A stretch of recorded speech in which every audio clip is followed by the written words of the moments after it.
You wanna know how to do this effect? I show it to you. So let's start straight with these clips, where we'll now take some screenshots for our cutout animation. Go to the first clip and choose a part where you want to take the screenshot. Then click on the photo icon to export the frame. Do the same with the other clips as well. Pick different moments and export a screenshot from each clip. This way, you'll end up with several images we can use for the cutout animation later on. Take your time to choose frames that work well for the animation. For this tutorial, I'll speed this part up. Once you're done, you'll see your screenshots in the project panel. Select all of them and drag them into your timeline next to your other clips. The next step is to cut out all the parts we need for our effect. This will prepare everything for the cutout animation, so highlight the first screenshot. If you're using an older version of Premiere Pro, you can mask out the part you want manually. I've linked an older tutorial for that in the description. In the new version of Premiere Pro, we can use the Object Mask tool, which will save us a lot of time in the future. So click on it. When you hover over it with your mouse, Premiere can now recognize the object. Let's choose him. Normally, Premiere will move the mask we created to the new unassigned mask section, but in our example, it's already in the opacity section where we need it. So normally, the mask is up here, which you'll see in the next screenshots. Just drag it down to the opacity section to mask him out from the rest of the picture. So with the next picture, we do the same. Select it, then use the new Object Mask tool and click on the next guy. Drag the mask down to the opacity section, and that's it. Do the exact same steps with the other pictures. Premiere does a really great job with the masking. So once you're done, all your objects are cut out very accurately, like this. Next, select the masked images and move them to the beginning of your clip. Let me show you the clip where we want the cutout animation to start. Let's choose the part where she looks into the camera. So right here, go to the very last frame and right-click on it.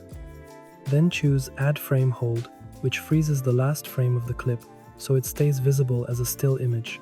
Extend the frame hold a bit so we have enough space for our cutout animation. The frame hold is basically just a still image. Now go to the middle between the clip and the frame hold, move 2 frames to the right, and place the first picture there. You can even go 5 frames to the right, but I prefer this effect to be fast, so I recommend 2 frames. Next, go to the effect controls and use motion to adjust the position, scale, and rotation until it looks good. Just make sure no important parts are missing. If something like the feet isn't there, don't show it. Go to the beginning of the first cutout, move 2 frames to the right, and place another screenshot above it. Do the same with the second clip and adjust its position in the effect controls. When positioning the cutouts, you can be a bit more playful with it. Placing them slightly off or even over other cuts can make the effect feel more dynamic and interesting. Don't be afraid to experiment here. Let me speed this up again for you. Just don't forget to always use 2 frames between each cut, and you can do this with around 8 cutout screenshots. When you are done, it should look like this. It already looks very dope. Now let's find the best length for this effect.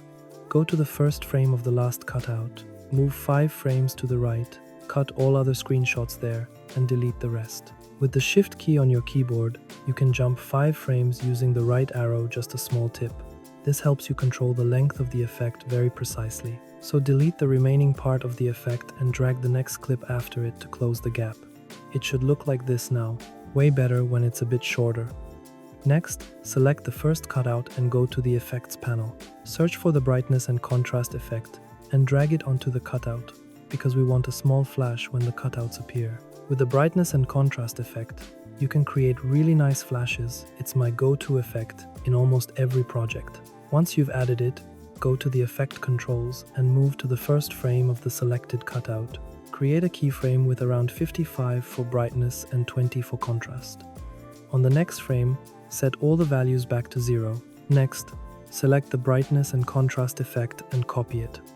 Then paste it onto the other cutouts so all of them have the same flash effect. Much better.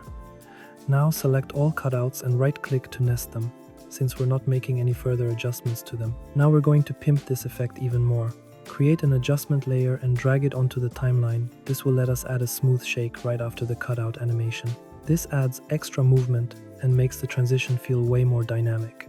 So create the adjustment layer and drag it onto the timeline. Make it 8 frames long and place it 2 frames before the cutout animation ends. We'll now add a nice shake effect. Go to the effects panel, search for the essential pack I created for you guys, and drag a shake effect onto the adjustment layer. I also linked a tutorial in the description showing how to create your own shake effects. Looks very dope. You can download a free Super 8 film burn in the description. Just place the film burn on top of the cutout animation and set the blend mode to screen in the effect controls. Use the film burn right after the flash starts, since we want the cutout animation to stay visible. This adds more energy and gives the whole effect a more cinematic and polished look. So make sure the blend mode is set to screen. And now let's check the cutout animation using the new object masking tool.